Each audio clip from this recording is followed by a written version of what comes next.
Hey, Mike here. I just wanted to let you know that you can listen to Dark Poutine early and ad-free on Amazon Music, included with Prime.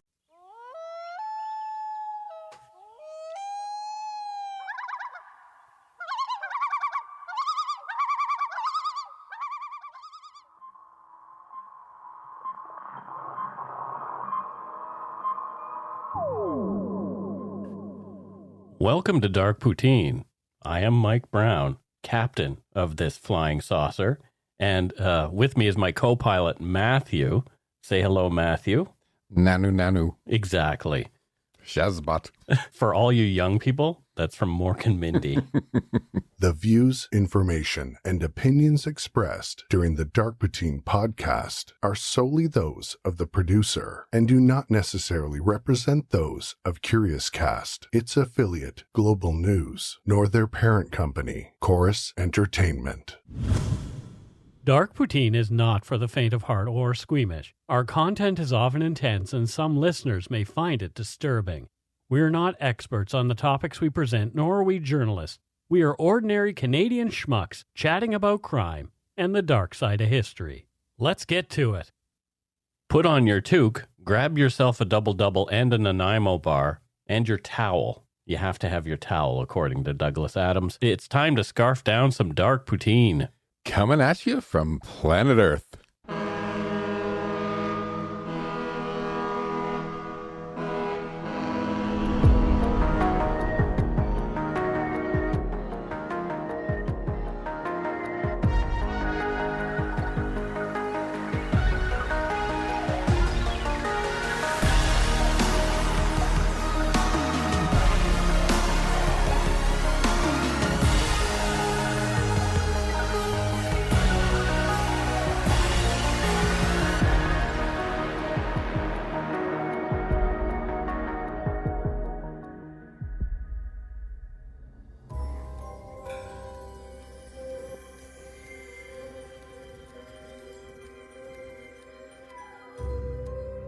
The history of humanity is rife with stories of unexplained things in the skies above us.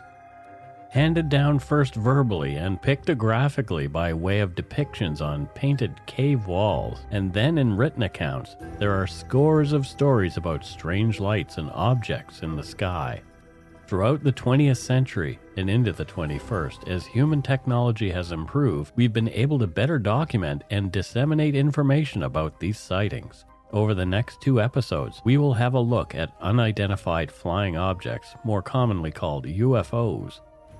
In this first episode, we'll take a brief look at the phenomena itself, the stigma surrounding it, and recent admissions by governmental officials of the existence of these objects. As well, we'll peek at some of the stories from right here in Canada that we haven't already covered. There are more than 1,000 reports per year, and the database of reports in Canada alone is massive. You are listening to Dark Poutine episode 218, UFOs Part 1, Canadian Reports, Research, and Disclosure.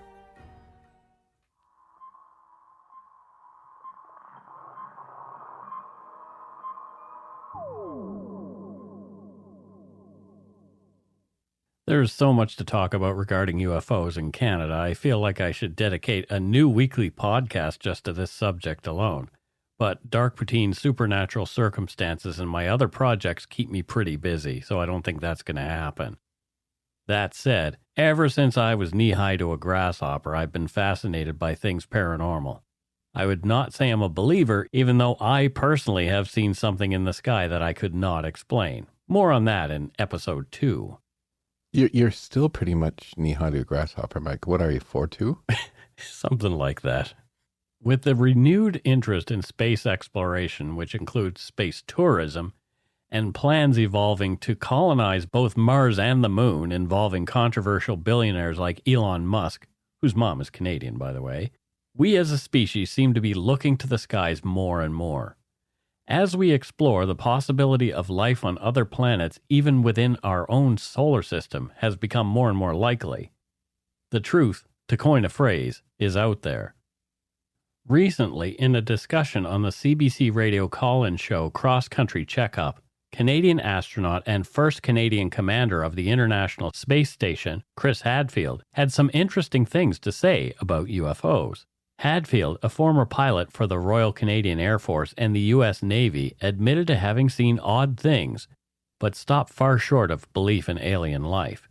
He said, quote, "Obviously, I've seen countless things in the sky I don't understand. But to see something in the sky that you don't understand, then to immediately conclude that it's intelligent life from another solar system is the height of foolishness and lack of logic. But definitively, up to this point, we have found no evidence of life anywhere except Earth, and we're looking. It's intriguing, and it's right on the brink between reality and science fiction and fantasy. And so, it's all really fun to think about." End quote. We have covered UFO-related stories here on Dark Poutine before. In episode 60, we learned of Granger Taylor, who disappeared in November of 1980, claiming he was off to meet up with aliens. His body was later found. It's unknown whether or not he ever met those aliens.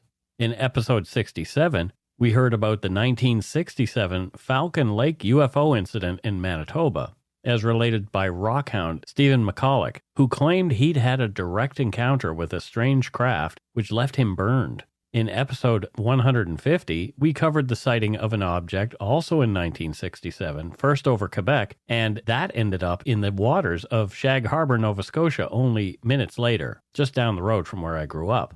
Canada's centennial, 1967, was a really busy year for UFOs, and part of the celebrations included construction of a UFO landing pad in St. Paul, Alberta. It's still there if you want to visit, as is the adjacent UFO Tourist Information Center to welcome those off-world visitors. I personally would like to believe that beings from other planets, galaxies, dimensions are out there, and we will eventually make contact with them, but I'm not yet convinced that we have. Discussions about the reality of UFOs have been legitimized by people in authority at various levels of government here in Canada and in other countries across the globe as something worth investigating. Canada and many of those other nations have, over the years, made available records of reports of UFOs. The United States, however, has, until recently, denied the existence of unidentified flying objects, or that they are something that is not easily explained. The acronym UFO has, for a variety of reasons, fallen out of favor. The term now being popularized is Unidentified Aerial Phenomena, or UAP. The change comes most likely to distance official reports from the term UFO that tends to invoke the laughable little green beings in a flying saucer from another planet. I will use the terms UFO and UAP interchangeably throughout these episodes. UFOs got rebranded. They did because they had a really bad name. Yeah. People thought, if I hear the word UFO, that means little green people. And then that means that if you say the word UFO, you're crazy. Yeah, being a marketer, I found this stuff fascinating. Right, yeah. Like, actually, it got a bad name. We have to change the name. Exactly. Right? I actually like unidentified aerial phenomena more because it's not saying that it is a specific object that people are seeing from another planet. It is something that is a phenomena. So it could be weather. It could be a meteor. It could be birds. It could be hostile countries' weaponized machinery. Exactly. Right. All of those things. Eminent Canadian ufologist Chris Rutowski, who we'll be interviewing in the next episode, says in his book, The Canadian UFO Report, that the first UFO sighting in our country was documented in 1663 by Jesuit missionaries. They were ministering to the indigenous peoples of New France. They claimed to have witnessed, with mixed feelings of awe and terror, a fireball hurtling across the sky that later exploded with a loud boom. They likened what they saw to, quote, fiery serpents in the sky, and these were, quote, intertwined in the form of the caduceus. And for those of you who don't know, the caduceus is the traditional symbol of Hermes and features two snakes winding around an often winged staff. It's often used as a symbol of medicine, especially here in the West, despite its ancient and consistent associations with trade, liars, thieves, eloquence, negotiation, alchemy, and wisdom. According to the site pararesearchers.org, dedicated to things paranormal in Ontario, another early documented UFO sighting in Canada came in 1791. The Quebec Gazette wrote that on the 17th of December, 1791, at about 5 o'clock in the evening, quote, a globe of fire appearing to the eye the size of a 48-pound cannonball was observed in the sky coming from the northeast, disappearing in its perpendicular descent above St. Paul's Bay after bursting with an explosion, end quote. These two sightings were more likely to have been meteorites that exploded on entry into the atmosphere than some controlled technology. Yeah, and this is a good example of the term UFO. Mm-hmm. So back then, they didn't know about meteorites. Sure. Well, or not as much. Or not as much, Yeah. or it wasn't everywhere. So now we know, but back then it would have been an unidentified flying object that they saw. Yeah, right. But if you can identify it, you have written here, it's an IFO, which is an identified flying object. Yeah, look, Air Transat Flight 429. IFO. Another early report comes from near Liverpool, Nova Scotia, as documented by Simeon Perkins, a diarist, merchant, and politician from the area. Simeon held many positions in the township of Liverpool, including colonel of the militia, justice of the peace, and magistrate. He represented Queens County in the Nova Scotia House of Assembly from 1765 to 1768 and from 1770 to 1799. In an entry dated October 12, 1796, Perkins wrote, quote, a strange story is going that a fleet of ships have been seen in the air in some part of the Bay of Fundy. Mr. Darrow is lately from there by land. I inquired of him. He says that they were said to be seen at New Minas at one Mr. Ratchford's by a girl about sunrise, and that the girl being frightened called out, and that 2 men that were in the house went out and saw the same sight, being 15 ships, and a man forward of them with his hand stretched out. The ships made to the eastward. They were so near that the people saw their sides and ports. The story did not obtain universal credit, but some people believed it. My own opinion is that it was only in imagination, as the clouds at sunrise might make some such appearance, which, being improved by imagination, might be all they saw. End quote. Sorry for the Old English, but that's the way Simeon wrote it. You know what I think it could have been? Mm-hmm. Have you seen that photograph by a guy named David Morris? I have. So it's a tanker floating over the water on the Cornish coast. So if you look at the photo, Put it in the notes. Yeah, we'll put it in the show notes. But if you look at the photo, it looks like it's floating like 100 feet in the air. Yeah, and it's just a snapshot by a photographer who's going for a walk. Yeah. So essentially what it is, it's a meteorological phenomena called a superior mirage. A superior mirage. Not an inferior mirage, it's a superior mirage. Right. So it happens when warm air is low over cold water, cold air, and then refraction bends light towards the colder air. This means that, if you're on the shoreline, the light is bent, so it makes it look like the ship is hovering over the water. It's really cool. Mm-hmm. It happens in the Arctic a lot, but occasionally when you're getting different temperatures of air, you can see it. That's really cool. And I'm sure it's probably going to happen now more with global warming as the air warms and places like that. And more cameras. More cameras. Yeah, exactly. But you can see a mirage on the highway when you're driving sometimes way ahead of you, and that would be an inferior mirage where there's like a little mirror bit in the heat of the summer. Yeah, or it looks like some water. Yeah, right? exactly. 'Cause it's the sky being reflected. There were continued reports of odd, unexplained things in the skies over Canada throughout the rest of the 18th and into the 19th century. The federal government's website, Library and Archives Canada, has a detailed database of UFO sightings, but the site is notoriously difficult to navigate, and the search is really clunky. You must know exactly what you're searching for to find anything of interest other than the more widely known accounts.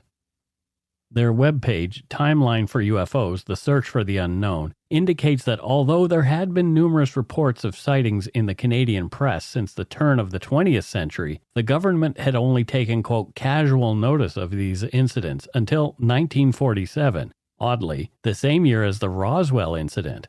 After that time, various governmental departments began taking voluntary submissions. Each record collected contains the sighting, the location in the sky, witness statements, name and occupation of witnesses, and a credibility assessment. Open-minded people in Canada's scientific community became interested in researching whether the seemingly fantastical vehicular technology witnessed during some of these sightings was physically possible. In 1950 came the creation of Project Magnet at Shirley's Bay, Ontario. It was developed at the insistence of a man named Wilbert Brockhouse Smith, a senior radio engineer for Transport Canada's Broadcast and Measurements section. According to the Project Magnet entry on the Library and Archives Canada website, Smith wanted to, quote, make use of a laboratory and the department's field facilities in a study of unidentified flying objects and the physical principles connected to them. Smith spearheaded Project Magnet with the purpose of studying, among other occurrences, magnetic phenomena which he believed would open up a new and useful technology. The goals of Project Magnet were fueled by the concepts of geomagnetism and the belief that it may be possible to use and manipulate the Earth's magnetic field as a propulsion method for vehicles.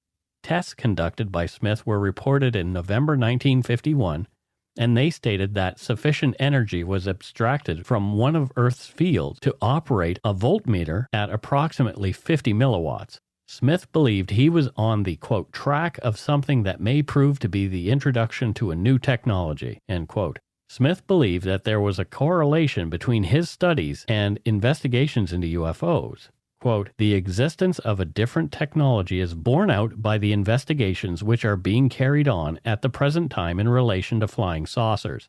I feel that the correlation between our basic theory and the available information on saucers checks too closely to be mere coincidence, end quote. Smith explained that most UFO sightings fit into two general types, quote, those about which we know something and those about which we know very little, end quote. In 1952, the reports of UFOs became so frequent that authorities decided they'd have a closer look and developed a questionnaire to be filled out with every report. Our federal police force, the RCMP, were the natural front line for reports of unidentified flying objects. In a summary of 1952 sighting reports, Smith noted common significant characteristics of UFOs. Quote, they are 100 feet or more in diameter. They can travel at speeds of several thousand miles per hour. They can reach altitudes well above those which should support conventional aircraft or balloons, and ample power and force seem to be available for all required maneuvers.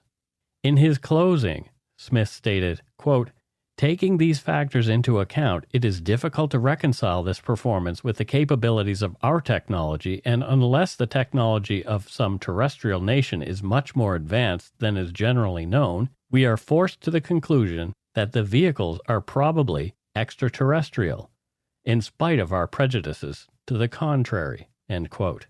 Throughout the 1950s, the Canadian Defence Research Board, DRB, conducted research into reported flying saucers near North Bay, Ontario. I found reference to a 1950s sighting in the North Bay area on the website pararesearchers.org.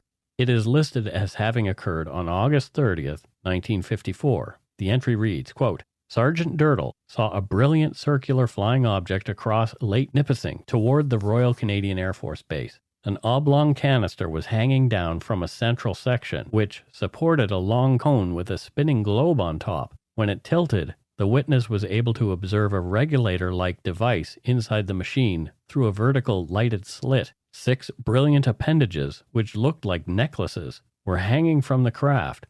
Dirtle woke up 4 Air Force men who observed the object spiraling away, end quote. Project Magnet was cancelled in 1954. It was not clear what happened, and after being asked numerous times, in 1957, W.B. Smith recorded a statement in which he talked about the reasons for the project's cancellation. Here's some audio of Smith's explanation. Unfortunately, the program was plagued by well-meaning but misguided journalists who were looking for spectacular copy, or copy which could be turned to political account, to such an extent that both those who were working on the project and the Department of Transport found themselves in an embarrassed position. Consequently, when the Project Magnet report was made and permission sought to extend the scope of the investigation through federal financial support, the decision was finally made in 1954 that this would not be advisable in the face of the publicity from which the whole project had suffered. Project Magnet was officially dropped by the Department of Transport in October 1954. Although the department indicated its willingness to permit the continued use of laboratory facilities, provided this could be done at no cost to the public treasury. The project has been continuing under these conditions, and to this extent may be said to have gone underground. The Government of Canada are not participants in the project and not in any way responsible for its conclusions. Of course, the media, hungry for stories of little green men, overshadowed Smith's important, real scientific study and left the government agencies red-faced and unwilling to fund Project Magnet any further. This seems to be the story throughout the history of UFO studies, with claims of alien encounters and abductions muddying the waters and creating bias against the study of UAPs. In the same statement, however, Smith went on to provide some of Project Magnet's findings, which were too much for some to swallow. Here's some more of W.B. Smith's fantastic statement.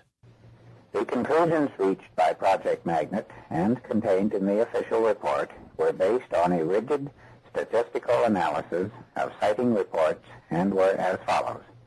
There is a 91% probability that at least some of the sightings are of real objects of unknown origin. There is about 60% probability that these objects are alien vehicles. That is, alien meaning not of earthly fabrication. In the conclusion to his statement, Smith goes on to speak about the continued work of Project Magnet, now off the books. He cites communications with others all over the world who claim to have had sightings and knowledge about UFOs and their technology. He indicated he continued to work on technology using manipulations of magnetism, which he believed one day would, quote, take us to the stars. From the Wikipedia article on Project Magnet, quote, Smith believed UFOs were linked to psychic phenomena and believed himself to be in contact with extraterrestrial beings who communicated to him through telepathy. Smith wrote several articles for Topside, the publication of the Ottawa New Sciences Club, which he founded, outlining the philosophy of the Space Brothers with whom he claimed to be in contact. The articles were later collected and published posthumously in 1969 under the title The Boys from Topside. I'd love to get my hands on some of Smith's findings and his book, but have been unsuccessful so far. And we'll take a break right here.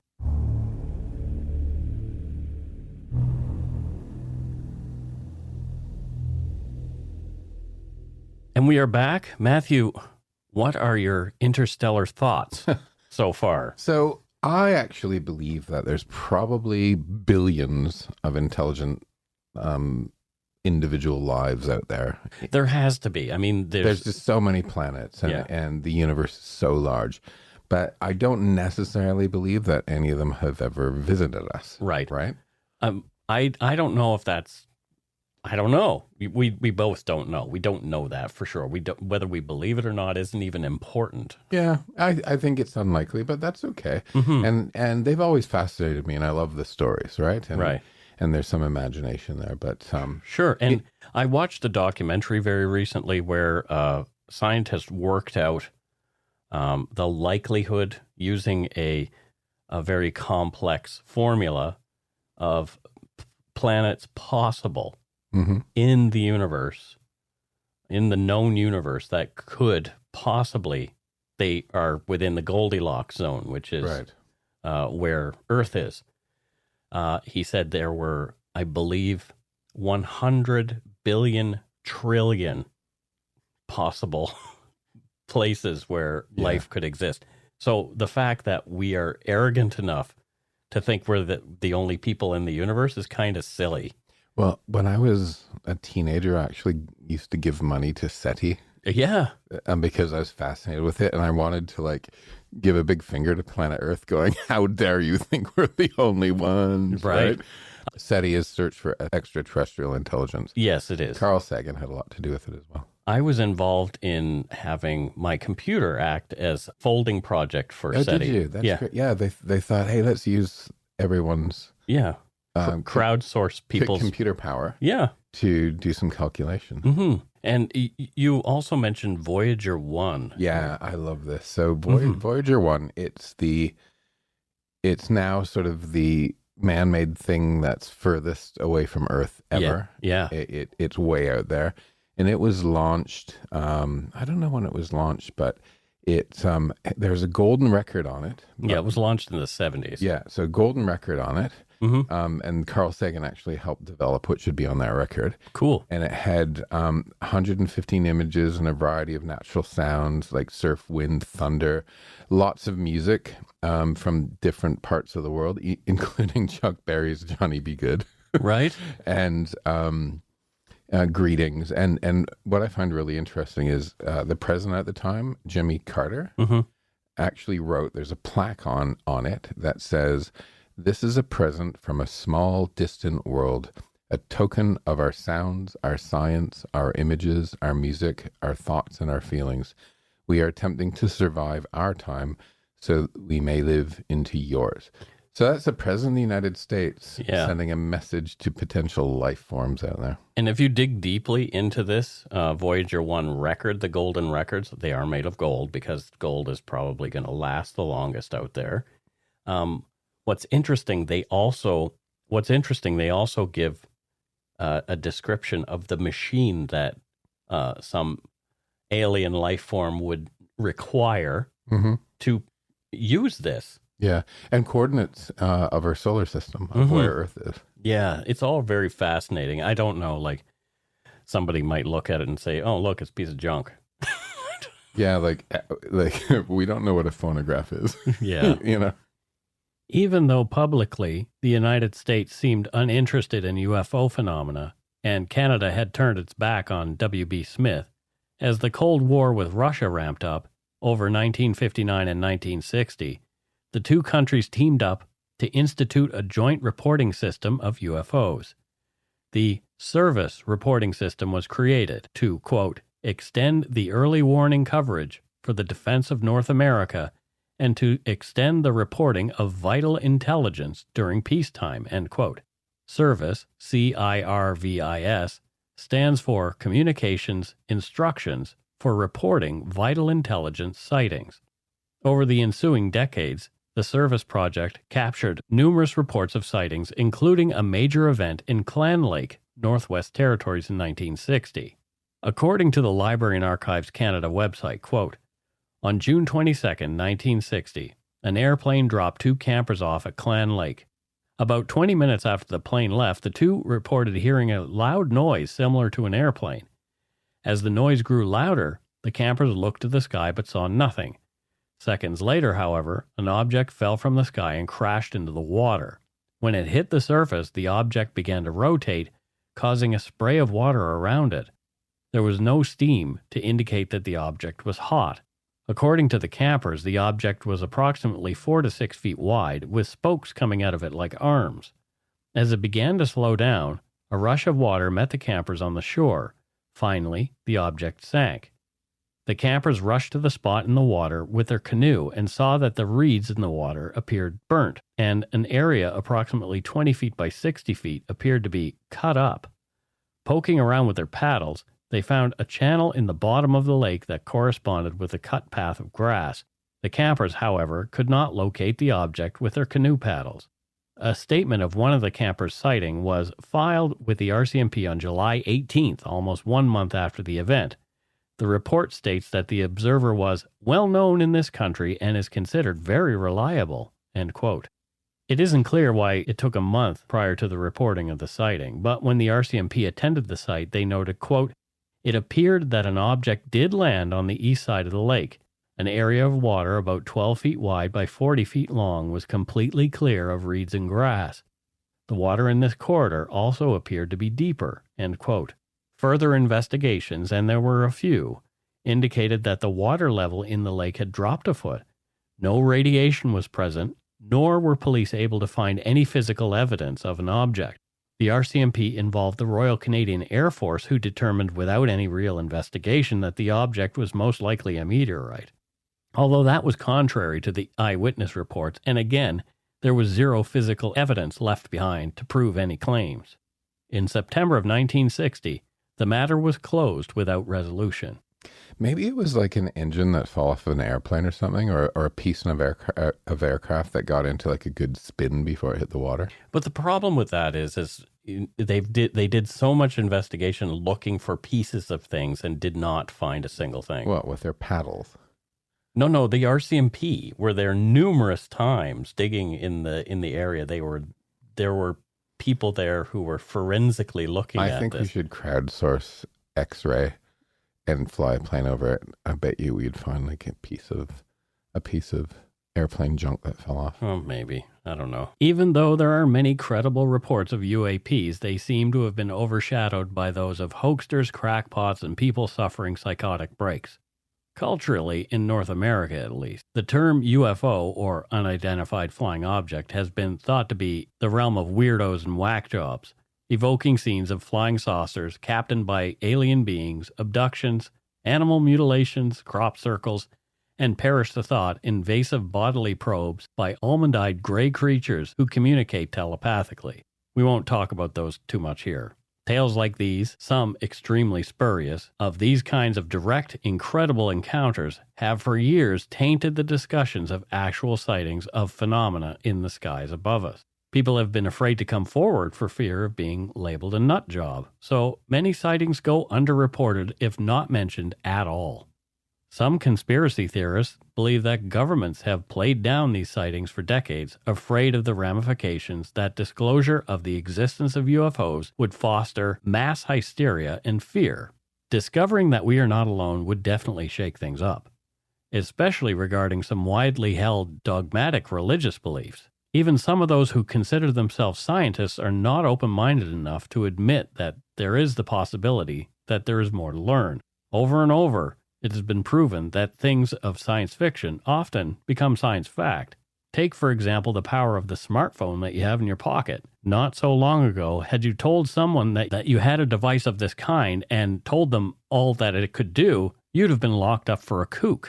In fact, the United States government has had a hand in minimizing, spreading disinformation about, explaining away, or outright covering up reports of UFOs over the years.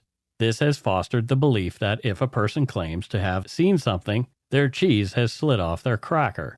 The supposed 1947 crash of a UFO at Roswell, New Mexico, was officially said to have been a weather balloon, while some of those who were present claimed it was something far different.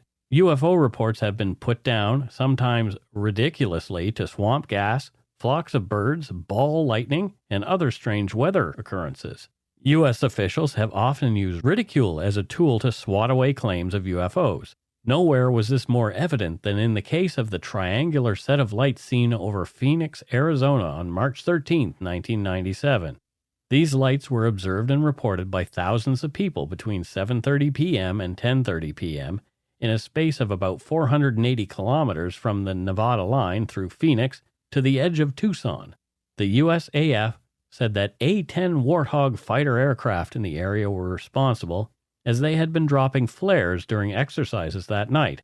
But scientists and other observers looking at some of the photographic and video evidence have said there is no way flares would have behaved in such a manner. Shortly after the lights appeared, Arizona Governor Fife Symington III held a press conference, stating that they, quote, found who was responsible. He proceeded to make light of the situation by bringing his aide on stage dressed in an alien costume. However, in a 2007 interview with the Daily Courier in Prescott, Symington changed his tune. He said, quote, it was enormous and inexplicable. Who knows where it came from? A lot of people saw it, and I saw it too. It was dramatic, and it couldn't have been flares because it was too symmetrical. It had a geometric outline, a constant shape. End quote. Probably the most damaging initiative undertaken by the U.S. government in debunking UFOs came by way of the now infamous Project Blue Book.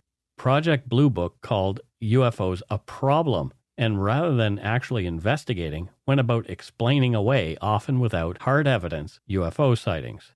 Blue Book was active from March 1952 until its termination in December 1969, collecting 12,618 UFO reports, which they analyzed and called closed. As a result of the Condon Report, which concluded that the study of UFOs was unlikely to yield major scientific discoveries, and a review of the report by the National Academy of Sciences, Project Blue Book was terminated in 1969. The U.S. Air Force supplied the following summary of its investigations. 1. No UFO reported, investigated, and evaluated by the Air Force was ever an indication of a threat to our national security. 2. There was no evidence submitted to or discovered by the Air Force that sightings categorized as unidentified represented technological developments or principles beyond the range of modern scientific knowledge. And 3. There was no evidence indicating that sightings categorized as unidentified were extraterrestrial vehicles. It was after the release of the Condon Report that UAP sightings and investigations became more a fringe interest. All of the misinformation worked. Sadly, throughout the next 5 decades, the masses lost interest in UFOs as a phenomena, and the idea of UAPs became a bit of a joke. TV shows like The X-Files and movies like Independence Day, Mars Attacks, District 9, and a terrible remake of War of the Worlds have kept the idea of UFOs in the conversation. But again, some of those efforts are so fantastical and crammed with garbage science, it leaves the average watcher cold and not really able to consider the real possibility of UFOs at all. There was a huge shift in 2017, however. The interest in UAPs has increased in a big way since the release of 3 spectacular UAP videos involving United States Navy pilots and sailors on the aircraft carriers USS Nimitz and Theodore Roosevelt. From Wikipedia.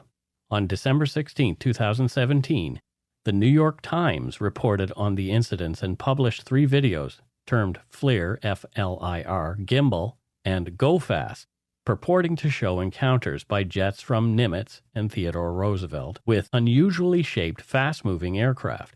The reports became subject to fevered speculation by UFO investigators. Those stories have been criticized by journalism professor Keith Clure as a curious narrative that appears to be driven by thinly sourced and slanted reporting. According to Clure, cursory attention has been given to the most likely prosaic explanations. Instead, coverage has, for the most part, taken a quizzical, mysterious frame that plays off the catchy UFO tag in the headline. End quote. The videos featuring cockpit display data and infrared imagery along with audio communications between the pursuing pilots were initially provided to the press by Louis Elizondo, the former head of Advanced Aerospace Threat Identification Program, the Department of Defense's investigatory program. Elizondo had resigned from the Pentagon in October 2017 to protest government secrecy and opposition to the investigation, stating in a resignation letter to the Defense Secretary, James Mattis, that the program was not being taken seriously. According to Wired magazine, a copy of one of the videos had been online in a UFO forum since at least 2007. In September 2019, a Pentagon spokesman confirmed that the released videos were made by naval aviators and that they are, quote, part of a larger issue of an increased number of training range incursions by unidentified aerial phenomena in recent years. On April 27, 2020, the Pentagon formally released the 3 videos. You can watch those videos via a link in our show notes. So this one's really interesting. Mm-hmm. So I think that this craft was actually being tested by the Navy prior to a patent application. Mm-hmm. And then the cat kind of got out of the bag, right? Yeah. So put on your show notes for the listeners here, there's a U.S. patent number US 101-44532B2. And it's a description. The description is a craft using an inertial mass reduction device comprises of an inner resonant cavity wall, an outer resonant cavity, and a microwave emitters. And when you look into the details of that thing, you can be like, yeah, maybe this thing could move like that.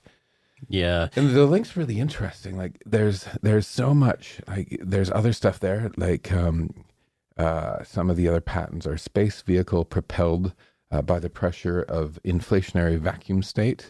Another one, particle acceleration mechanisms. The next one is the high energy electromagnetic field generator. And my fave, I have no idea what this means, but strange quark matter attached to string cosmology in FRW space-time. Yeah. So there's a lot of like really advanced. So my point is there's a lot of really advanced stuff out there, right? That's being tested before patents. That's often sort of part government funding, part private company patents. Right. And, you know, your average Joe or Jane who's flying a jet won't necessarily be briefed on this because it's in development. Yeah, there were more. It was more than just people flying a jet that were involved in the investigation into those videos And other stuff. Yeah, Right? but yeah, I mean, who knows what it was? It was at this point that is definitely those things will qualify as a UAP until somebody says, yeah, that was ours. Yeah, that was ours. Now the patent's released. We can tell you about it, right? Exactly, and maybe that won't ever happen. Who knows? But what I found interesting about these things that you investigated, these particular patents and those kind of things, is this is what W.B. Smith was working on during Project Magnet in the 1950s. Yeah, read some of those. It's literally using that technology that they were imagining at the time. And yeah, so it's super fascinating that a Canadian was actually working on that stuff 70 years ago. We didn't just do the Canada arm. No, no. And I'm very curious about W.B. Smith. So I'm going to be asking Chris Ratowski a little bit more about him because he wrote about him in a number. Ratowski has written about him in a number of his writings, including books. So maybe I'll be able to have a little more discussion with him because I'm really curious about the science that this guy had discovered or was working on. And then the Canadian government kind of said, well, we're embarrassed because people are talking about little green men, so we're not going to fund your project anymore, even though he went ahead, with other funding. So yeah, you have to remember the government isn't necessarily the smartest group of people. In February of 2020, the United States Navy confirmed that in response to inquiries, intelligence briefings presented by naval intelligence officials have been provided to members of Congress. With the lid blown off, the United States decided to release through the Office of the Director of National Intelligence a report titled Preliminary Assessment, Unidentified Aerial Phenomena. In May of 2021, just ahead of the release of the U.S. report, the Canadian Minister of National Defense at the time, Harjit Singh Sajan, was officially briefed. CTV News' Daniel Otis reporting received a copy of the 5-page brief titled Unidentified Aerial Phenomena, UAP, and Other Documents through an Access to Information request. Although short, I guess that's why it's called a brief, the document is packed full of interesting information. The report admits that there are approximately 1,000 UFO sightings in Canada each year. The Library and Archives Canada (LAC) collection of UFO reporting constitutes approximately 9,000 separate documents. UFO/UAP reporting in Canada historically is under the domain of several organizations with different interests and priorities, including Transport Canada, NAV Canada, our National Air Navigation Service provider, National Research Council, RCMP, and the Department of National Defense. The document also cited easily discoverable information, were one to dig hard enough. The U.S. report released on June 25, 2021 was a little more interesting. From the document, quote, "This report provides an overview for policymakers of the challenges associated with characterizing the potential threat by UAP while also providing a means to develop relevant processes, policies, technologies, and training for the U.S. military and other U.S. government personnel if they encounter UAP, so as to enhance the intelligence community's ability to understand the threat," end quote. The executive summary of the report states, quote, "The limited amount of high-quality reporting on unidentified aerial phenomena UAP hampers our ability to draw firm conclusions about the nature or intent of UAP. In a limited number of incidents, UAP reportedly appeared to exhibit unusual flight characteristics.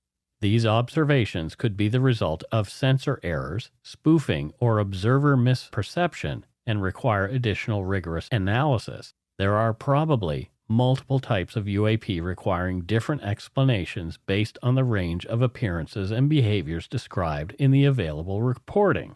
This next bit is a reversal of what they said previously after the release of the Condon report. UAP clearly pose a safety of flight issue and may pose a challenge to U.S. national security. Consistent consolidation of reports from across the federal government, standardized reporting, increased collection and analysis, and a streamlined process for screening all such reports against a broad range of relevant U.S. government data will allow for a more sophisticated analysis of UAP that is likely to deepen our understanding. End quote. The report goes on to admit that there are emergent, consistent patterns in reporting that a handful of UAP appear to demonstrate advanced technology. Quote, in 18 incidents described in 21 reports, observers reported unusual UAP movement patterns or flight characteristics. Some UAP appeared to remain stationary in winds aloft, move against the wind, maneuver abruptly, or move at considerable speed without discernible means of propulsion. In a small number of cases, military aircraft systems processed radio frequency energy associated with UAP sightings. End quote. This appears to be progress, at least toward investigation of these events, and an admission that even the most advanced nation in the world remains in the dark about what exactly is being observed in these reports. The report continues, explaining that UAP probably lack a single explanation. No kidding. They boil the sightings down to 5 categories. Airborne clutter. These objects include birds, balloons, recreational unmanned aerial vehicles, UAV, or airborne debris like plastic bags that muddle a scene and affect an operator's ability to identify true targets, such as an enemy aircraft.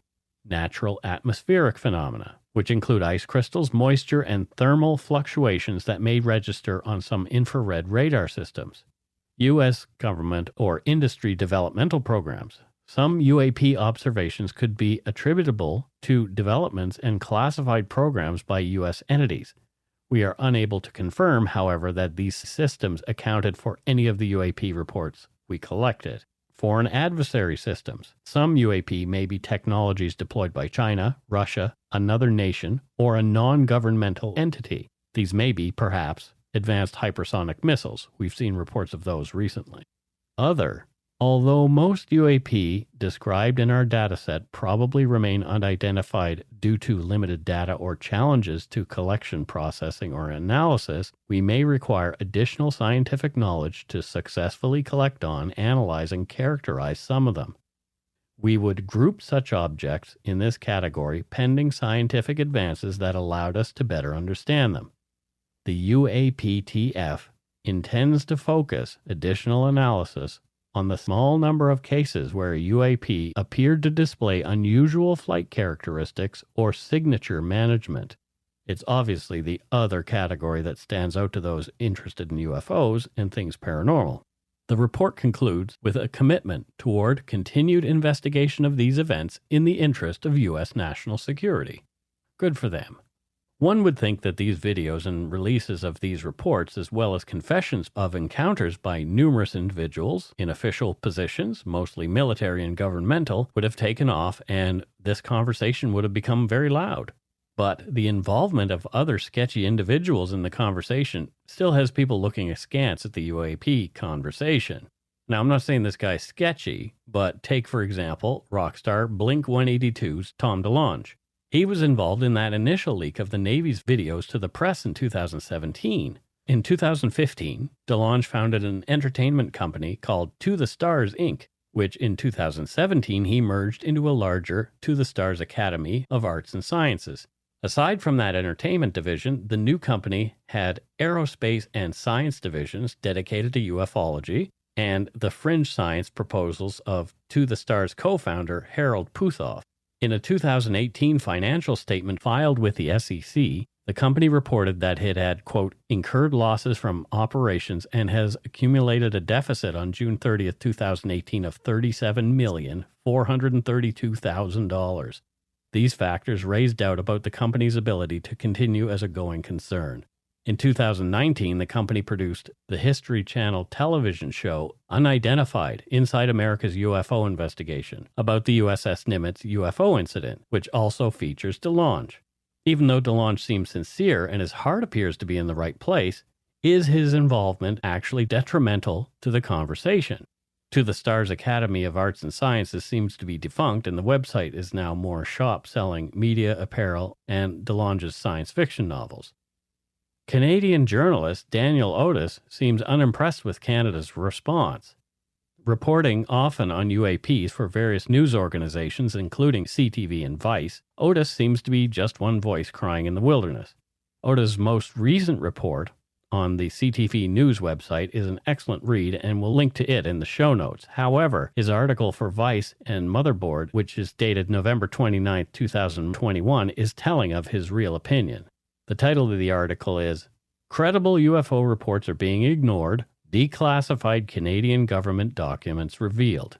The subtitle of the article reads even more sensational. Unlike in the US, UFO reports in Canada pretty much get shit-canned. Declassified files obtained by Motherboard show. End quote. The article cites an encounter that took place on September 20th, 2016 from the Civil Aviation Daily Occurrence Reporting System, CADORS, Report 2016 P1783, a Jazz de Havilland DHC-8 301 from Prince Rupert to Vancouver at F250 reported overtaking another aircraft with a steady red light approximately 3,000 feet above them, heading in the same direction. No other aircraft was known to be in that vicinity or observed on radar. Not much detail, but the encounter was far more involved. Otis wrote, quote, According to declassified documents acquired by Motherboard, the RCAF reviewed radar data but found nothing near the plane. Within an hour, reports had been faxed to the Canadian government's Transportation Department and the Air Force's Secretive Intelligence, Surveillance, and Reconnaissance Division in Winnipeg. There appears to have been no further follow-up. I don't dispute they saw the strange light, aviation consultant and former RCAF fighter pilot John Jock Williams told Motherboard, and it may or may not be of strange origin. Who knows? But all I know is I'm not impressed with the level of investigation. Otis goes on to cite further examples in the article, which again we'll link to in the show notes. My question is, why doesn't Canada take these reports more seriously? We sort of alluded to it in the last break that we had there where we were talking, that the government isn't necessarily the smartest group of individuals on the planet. However, it seems like the government of Canada, although they're collecting this stuff and then passing it off to Rutowski, they're not really doing anything with what they're collecting. They're just collecting it. What would they do, though, in a way? I think maybe some of it's like, okay, well, people have seen some things, but nothing's happened, and we have a lot of other crap to deal with. Exactly. Maybe it's that, or could be, or just maybe passing it on like that is, here you go, try to figure it out. You figure it out because we never will. Yeah, we don't have time. I'm looking forward to next week's episode when I speak to Canadian ufologist Chris Rutowski, and as well, I'm really looking forward to sharing listener stories, and there are some really cool ones that we've gathered, one of which is some fantastic audio of a listener's father-in-law who's talking about an event that happened to him or a sighting that he had, and he's a super fascinating guy who I fell in love with, so you will too. And then Matthew and I are going to share our own experience of traveling to the back gate of Area 51. I have another story to tell. You do? My friend Corey, may rest in peace, was Chris Hadfield barber. Really? Yeah. That's kind of cool. Yeah. Chris Hadfield has a very fancy mustache. He does. Yeah, he keeps that thing really well trimmed. He's got an excellent mustache. Yeah, Corey trimmed it. Well, there you go. So Matthew's friend who is no longer with us, has trimmed Chris Hadfield's mustache. Well, there you go. There's always connections. Here in Canada. 1 degree of separation. Exactly. And that's it for Dark Poutine episode 218, UFOs Part 1, Canadian Reports, Research, and Disclosure. Well, you can say that, but I'll just do this.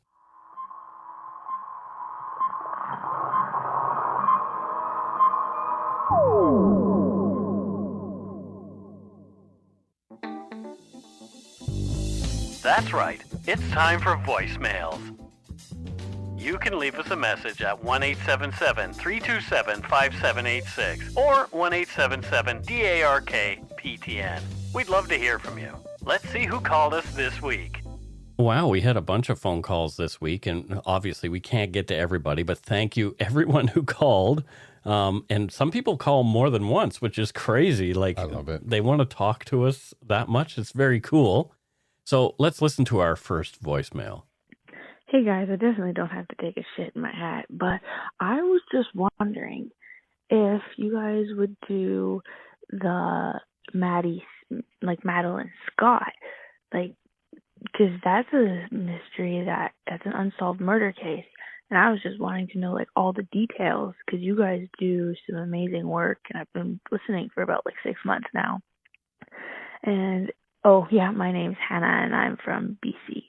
I was just wondering if you guys could probably maybe do something on Madeline Scott. I've been trying to find a documentary or a podcast on her, and I would just love to hear about it.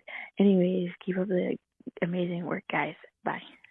So you are referring to Madison Scott, I do believe, because I don't know of any Madeline I think Scott. she's mixing up Madeline McCann exactly. and Madison Scott. Yeah, that could be what's going on. So Madison Scott is who you're looking for, and we did cover that in episode 100 of the show when I had our other co-host. That was BM. Bowel movement? No, before Matthew. Oh, okay. Anyway, so before Matthew, we covered that in episode 100, and it was our live show at the Rio. So yeah, it's Madison Scott that you're probably looking for. Give it a listen. Yeah, please do. Okay, here's our second voicemail. Let's see who's calling. Hi, Mike and Matt. This is Kate from Orangeville. I'm a Patreon, and I believe, Matt, you think that I'm an orange grove grower. So I'm just going to let you go with that. First off, before I forget, I hope you guys had an awesome time at CrimeCon. It sounds amazing, and what happens in Vegas stays in Vegas. So I just want to say that I've always said that I was going to leave a voicemail when I caught up with all the episodes. So here it is. I found Dark Poutine around the pandemic, and I have to say you guys have been amazing and have really helped me with the grief of losing my father.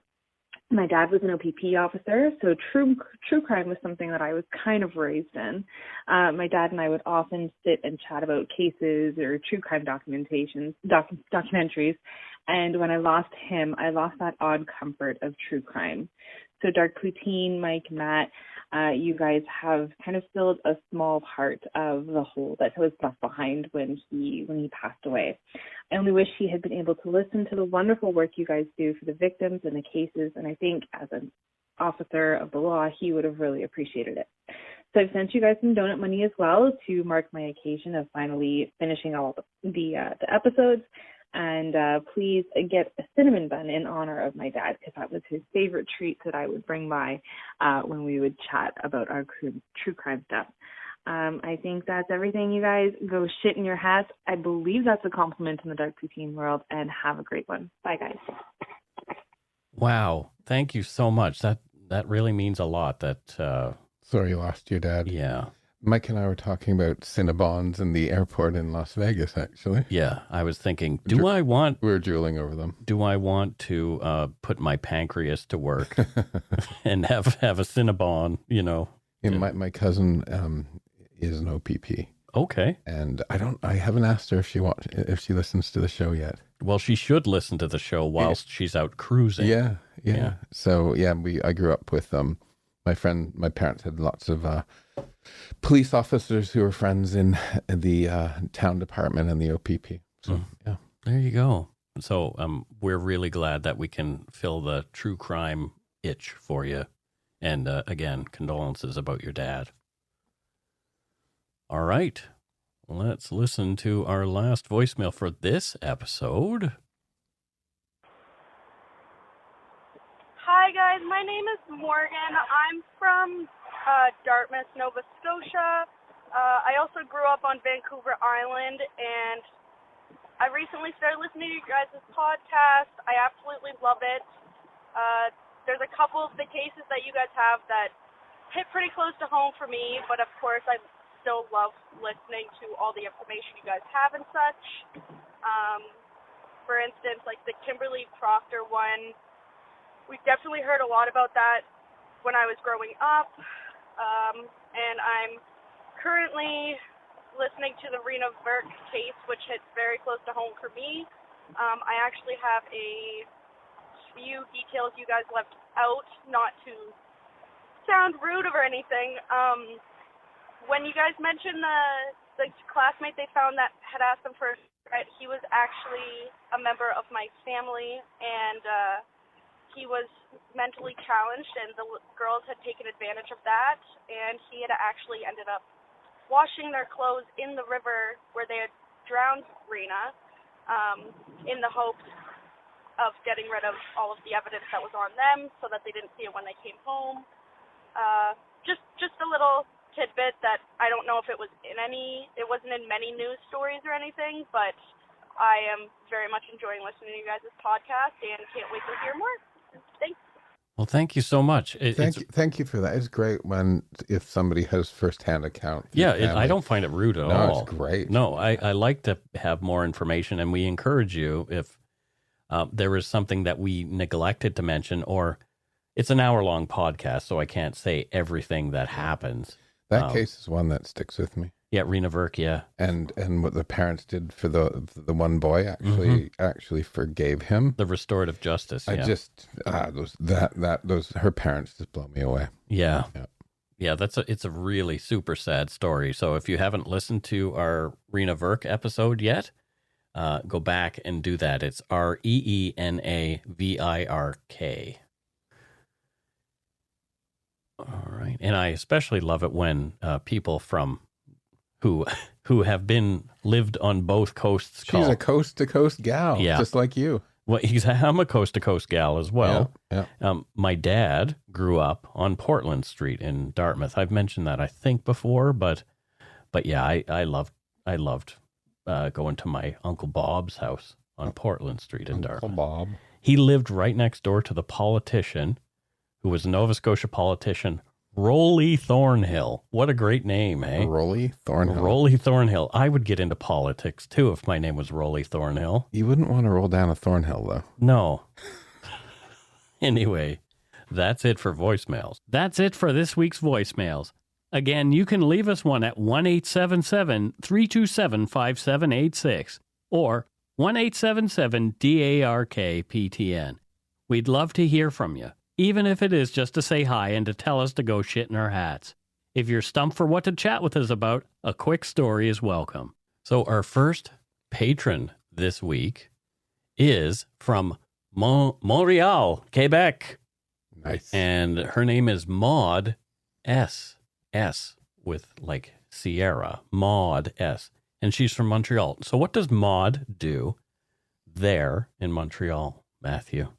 She runs a media empire. Oh, my goodness. Yes. Is it French speaking? Yes. Oh, okay. So she owns most of the television networks. L'Empire de Media? The French yes, Maud Media. Mm-hmm. Maud Media. There you go. And what sort of media does she put out, like newspapers and TV shows and radio? No, it's all digital. All digital? Yeah, that's kind of cool. TV, radio, websites. You know what my what this studio is called? The Dark Poutine Global. No, it's actually HQ. not. It's called Good Egg Studios. Oh, I did not know I have goodeggstudios.com, and that's the name of my production company. I 1 year, and I didn't even know that. Nope. Anyway, thank you so much, Maud. Thanks, Maud. Much appreciated. Next up, we have Christy. And Christy, I can tell where she works from her email address, but I am not going to say that. Okay, don't tell me. I'm not going to say that. And I am also going to say, hey, Matthew, Christy, I don't know where she's from, although I can already tell that from her email address as well, but I'm not going to say. So you tell me, where is she from? Where's Christy from? Muff, Ireland. Muff? Yes. Oh, dear. It's close to Burnfoot. Yep. Close to Burnfoot? Yeah, in Ireland. Muff. Yeah, it's Northern Ireland. Okay, great. Now, what does Christy do there in Muff? Okay, this is an actual company in Muff. Yes. She's the president Okay. of the Muff Diving Club. I was going to say she's not a muff diver, is she? There's actually a town called Muff in Ireland, and there's actually a Muff Diving Club. Well, there you go. Well, that's really unfortunate for Christy. Kirsty's never going to send money again. No, she probably hates our guts right now. Probably laughing. Yeah, but that's what I was immediately where I so. went. My brain went there instantly. You're hilarious. Anyway, thank you so much, Christy, and your muff diving friends. Oh, no. Oh, dear. Help. I need an adult. Yes. You're the adult. That's what it says on my birth certificate. However, not so much. Next, we have, okay, let's move on to our donut money donors before we get ourselves into more trouble muff diving. Okay. Yeah. I have a question for you. No. Okay. You know what I was going to ask. Yes. Oh, dear. I am so embarrassed right now. It's not to say no. It's just no, I'm not going to have the conversation. Okay, I gotcha. So our first donut money donor is a good friend to the show, longtime friend, Kathy AC. AC like Lacey. Exactly. And she Hi, says, Kathy. Mike, Matthew, and Steve rock. Ba-dum-bum. Yeah, exactly. So thank you so much. Thanks. And thank you for telling us how to pronounce your last name, because it doesn't look like it should be pronounced like you said. Yeah, you and I have pretty easy names, like Brown with an E. Yes. And Stockton, like there's Stockton, California. Like people have heard the word. Although South Asian people here in Surrey Right. have called me Michael Brownie a lot. Oh, Because I guess they see the E on the end. Oh, that's sweet. Mr. Brownie, I get that a lot. You're a brownie. Yeah, which is interesting. But I'm okay with it. I don't correct them. Why bother? Yeah, why bother? Yeah. So, Matthew, even though we know Kathy AC well, where is she from? Do you know? Where is she from? Yes. Middelfart, Denmark. Middelfart Yeah. in Denmark, Yeah. as opposed to left side fart or right side fart. Right. Or east fart. Yeah, Middelfart. Well, there you go. Oh, gosh. What does she do in Middelfart? Well, actually, it was a town that was known for whale hunters. Okay. And they kind of slipped some in between the world wars because it became unfashionable in the 20th century. Sure. But so she is a protector of whales. Good for you, Kathy. So she's not very popular in Middelfart. Well, that's too bad for the people who don't like people who protect whales. Exactly. Next up, we have Kate Tremblay, who was one of our callers earlier, and she says, please treat yourselves to a few cinnamon buns in honor of my dad and our many true crime chats. Thanks, Dark Poutine, for filling the void. Wow. That's great. That's great, Kate. Thank you so much. Now, we know Kate's from Ontario, but what place in Ontario would Kate be from? I think she's from Stratford. Oh, okay. Yeah. That's easy. Stratford-on-Avon? Stratford upon Avon. Yeah. Yeah, What does she do there in Stratford? She's a actor. Oh, she's an actor. Yeah. Good for you. Acting is fun. I used to act and I was terrible at it, so that's why I do this now. Yeah, I saw her in a Midsummer Night's Dream. I thought you were going to say in Middelfart. No. Yeah, that was the road show. They played in Middelfart. In Middelfart, Denmark. But anyway, that's great. Thank you so much, Kate. And again, we are really appreciative that we are helping to fill the void. And we're going to use your donut money to fill the void of our lack of donuts. We actually have to buy cinnamon buns. I want to go to Cinnabon actually after we're done with the show. Are there any in Canada still? I think there's one over at the mall. If there's one in the mall, as soon as you enter the mall, you can smell it. Yeah, I think there's one. You can just follow your nose to the Guildford. Cinnabon. Yeah. Okay. Let's do it. Okay. Next up, we have Adam Grofsick, And Adam says he's from San Diego. Donuts from San Diego. Go drop a schmoozle in your squoozle. I don't know what that is, but Adam Grofschick, thank you so much. San Diego's a nice town. It's beautiful. Yeah. It's a big Navy town. I visited some of the naval ships when I was there. We met a few San Diegans. We did. Or San Diegoians, what do you call them? But anyway, lots of San Diegans at the show. It was great. Yes, it is. Thank you for... We much appreciate that. Yeah. What does Adam do there in San Diego? He makes apps. Makes apps. Yeah. Wow. So what kind of app is like he most known for? Like blinis with caviar on them. Oh, appies. Yeah. Oh, I thought you said like apps. I thought you were going computer related. No, I meant appetizers. Oh, funny how that works. Nowadays, you hear the word apps and you think, oh, is it on your phone? But yeah, he's making like caviar. Caviar's so salty. Tastes good, though. It is good, though. And it's probably not environmentally friendly to eat. No, all the yummiest food isn't. Yeah, funny that. So thank you so much, Adam. Next, we have back again, Irene Brand. She says, love you guys. She says, love you guys. Here's a little something to get yourselves a treat. And don't forget Steve, pets to all the fur babies. Wow, that's great. Now, Irene moves around a lot. She's. I know where she lives now. Where does she live now? I can't pronounce it, so I have to get Siri to do it. Okay. Are you ready? She's from a small village in Wales. Okay. Clan Viapith Gwyngyth Gagareth Windrabith Lintasilia Gogogok. Jesus. So that's a village in Wales. Okay. And the name of the village has more letters than residents of the village. So that's where she's living now. Wow. Yeah. So Irene is living in Clan Viapith Gwyngyth Gagareth Windrabith Lintasilia Gogogok. Wow. And what does she do in that place in Wales that I am not going to say the name of? She helps people pronounce it. Oh, good. Yeah. Somebody should do it. There's British pronunciations too, so I'm sure we're pronouncing it sort of in a bastardized way, but anyway. Well, with a name like that, you're asking for trouble. Exactly. More letters in it than residents. 63 characters. Wow, that's crazy. And then when you add .org.uk, which is their site, it's the longest valid domain name in the world. Wow. That's really bonkers. And it looks like just a bunch of consonants strung all together with the odd O and a Y and maybe an A. It's very Welsh. It is very Welsh.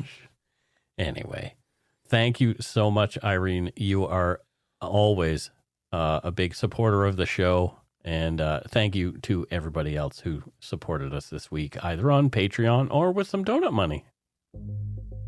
Thanks to all our patrons and donut money donors, past and present, for your generosity. It helps to keep the show going.